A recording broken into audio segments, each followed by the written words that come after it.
दोस्तों, आज की कहानी है सासू माँ मैं जेठ जी के कपड़े नहीं धोऊंगी। दोस्तों, कहानी शुरू करने से पहले अगर आपने हमारे चैनल को सब्सक्राइब नहीं किया है तो सब्सक्राइब कर लीजिए ताकि आपके पास पहुंचे हर नया वीडियो।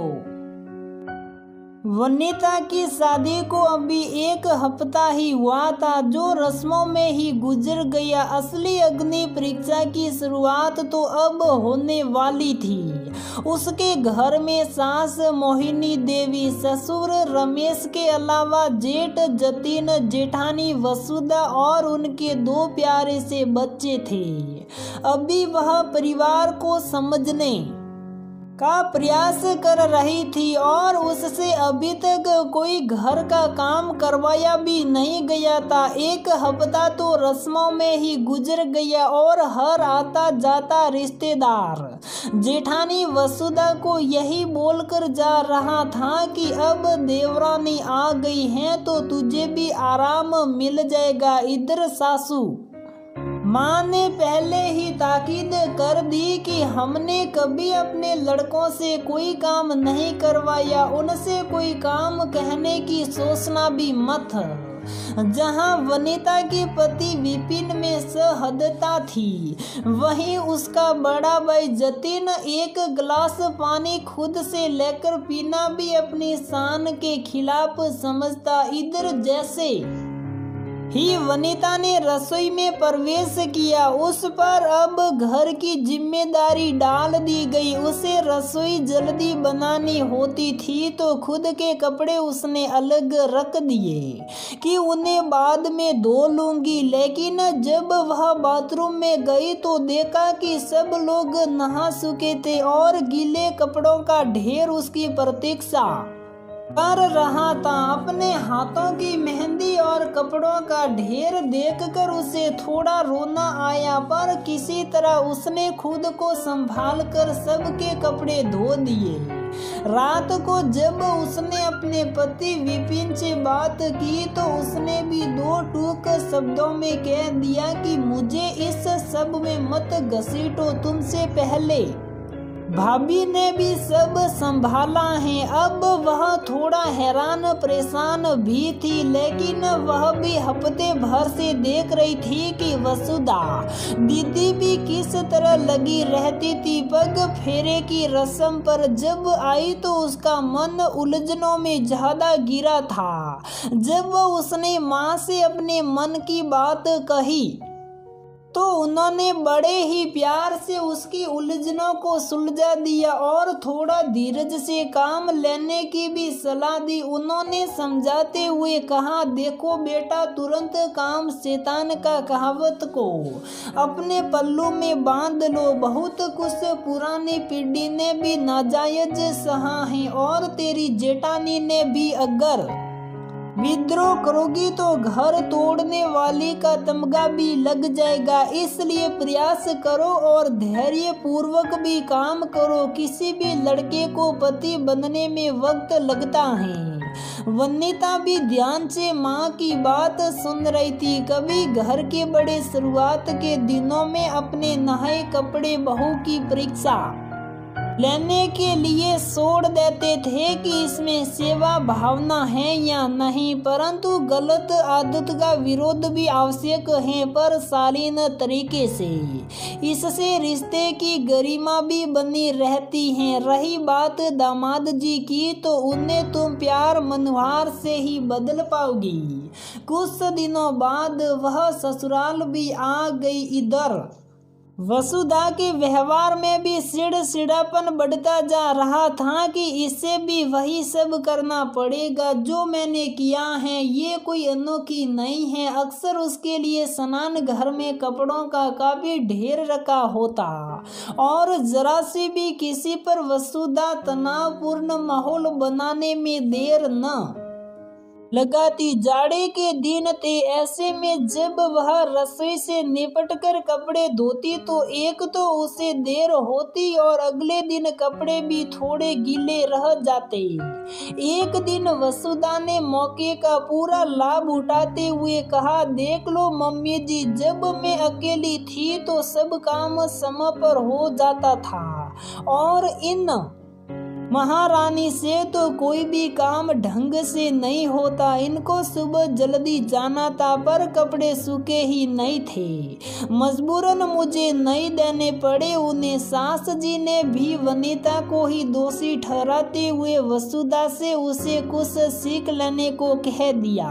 सास, ससुर और वसुधा के बच्चों के कपड़े तो रोज वह धो देती किसी तरह, पर उसने जेठ के कपड़े धोने से स्पष्ट मना कर दिया। इसलिए घर का माहौल काफी तनावपूर्ण हो गया था और वनिता की मुसीबतें भी, क्योंकि नन्हे कदमों की आहट भी दस्तक दे चुकी थी और उसकी तबीयत भी गिरी गिरी सी लग रही थी। सास जी वॉशिंग मशीन मैं रोज के कपड़े धोने न देती और विपिन ने भी साफ कर दिया था कि पहले भाभी ने भी ये सब किया है तो उनका गुस्सा सही है, तुम्हें भी करना चाहिए। वनिता को एक ऐसे अपराध की सजा मिल रही थी जो उसने किया ही नहीं था। तब वनिता ने भी मौका देखकर विपिन से बात करने का मन बना लिया। रात को जब दोनों अपने कमरे में थे और विपिन शांत भी लग रहा था तो उसने बेहद प्यार से प्रश्न किया, क्यों जी, शादी से पहले भी क्या आप भी अपने अंडरगारमेंट बाथरूम में छोड़कर चले जाते थे या खुद धोते थे? मैंने तो कभी भी नहीं धोए, विपिन ने संक्षिप्त सा उत्तर दिया। तब उन्हें धोता कौन था? और जब मैं मायके गई थी तब उसने हैरानी से सवाल किया, तब भी या तो मम्मी धोती थी या भाभी, विपिन लापरवाही से बोला। अब उसे समस्या की जड़ मिल गई थी कि क्यों वसुधा उससे खिसाव बड़ा व्यवहार करने लगी थी। उसने भी ऐसा उपाय निकाला कि सांप भी मर जाए और लाठी भी न टूटे। अगर आज विपिन जी सुधर गए तो कल हो सकता है जेठ जी भी कुछ सुधर जाए। वनिता ने बेहद प्यार से कहा, देखिए जी, एक सवाल मैं आपसे पूछूं तो सही जवाब देंगे? बोलो जी। माँ का स्थान सबसे ऊंचा होता है और बड़ी भाभी को भी माँ का ही दर्जा दिया गया है। आप दोनों के ही शरण स्पर्श करते हैं, तो ऐसे में क्या अपने कपड़े उनसे धुलवाना सही है? पैंट शर्ट की बात अलग है और फिर अब आप विवाहित भी हैं। क्या आपको नहीं लगता कि आप आदरणीय रिश्तों के साथ गलत कर रहे हैं? मुझे आने वाले कल की चिंता है। कल जब बच्चा जन्म लेगा और मैं अस्पताल में हुई तो आपका फर्ज बनता है कि आप अपने रोज के कपड़े खुद ही धोए। हमारे आने वाले बच्चे को भी बड़े होने पर स्वावलंबन की सीख मिलेगी। विपिन ने इस तरह से कभी नहीं सोचा था। थोड़ा सोच कर बोला, तुम सही कह रही हो। अगले दिन उसने नहाने के बाद अपने कपड़े धोकर तार पर डाल दिए सूखने के लिए और लगातार उसे 2-3 दिनों तक ऐसा करते देख घर में अच्छा खासा तनाव का माहौल बन गया। शाम को सास जी जेठ और ससुर से वनिता के कारनामे बढ़ चढ़ कर बता रही थी और वसुधा भी खड़े होकर उसे गलत ठहरा रही थी। तब तक विपिन भी घर आ चुका था। रमेश जी ने तेज आवाज में विपिन को आवाज देकर कहा, देख रहा हूँ कि छोटी बहू ने तुम्हें 6 महीनों के अंदर ही पूरी तरह से जोरू का गुलाम बना दिया है। जो उठा गिलास पानी नहीं पीता था वह खुद के कपड़े धो के डाल रहा है। बड़ी नाजुक है तेरी पत्नी, बड़ी बहू भी तो है उसी जगह। जी पापा, विपिन से संयत स्वर में कहा। उसने मुझे जोरू का गुलाम नहीं बनाया, जिम्मेदार बनाया है। और काश जो बात है मैं उससे शिका वह आप लोगों ने समझाई होती तो भाभी का मन इतना खराब न होता। उससे अगर जेठ के सामने पल्ला रखना है तो उनके कपड़े वनीता धोए, ये भी तो ठीक नहीं। भाभी आपने मेरी नादानी को बहुत बर्दाश्त किया, उसके लिए मुझे माफ कर दीजिए। वनीता ने मुझे यही कहा कि भाभी भी माँ समान होती हैं। यदि मैं मायके चली जाऊं या बीमार पड़ूं तो आप अपना काम खुद ही करना, इसलिए बस खुद की आदत सुधार रहा था। अगर मुझे इस बात का ज्ञान पहले होता तो आप इतना न सहती। निरुतर रमेश जी जतिन से बोले कि तुम भी सुधर जाओ, क्योंकि अब विपिन ने बदलाव शुरू कर दिया है। कल से हम भी अपने कपड़ों को खुद ही धो लेंगे। पर जो इतने साल मैंने सहा उसका क्या, वसुधा ने भर्राए गले से कहा। भाभी कभी कभी पत्नी भी दूसरी स्त्री का दर्द समझा देती हैं। आपकी तकलीफ मुझे उसी ने बताई। फिर अपने कपड़े खुद धोना हमें आने वाली पीढ़ी को जिम्मेदार बनाने के लिए सीखना पड़ेगा। अब वनीता को ले तो आया हूँ आपका हाथ बटाने के लिए। भाभी सच बताना, क्या आप इतना सब काम दिल से कर पाती थी?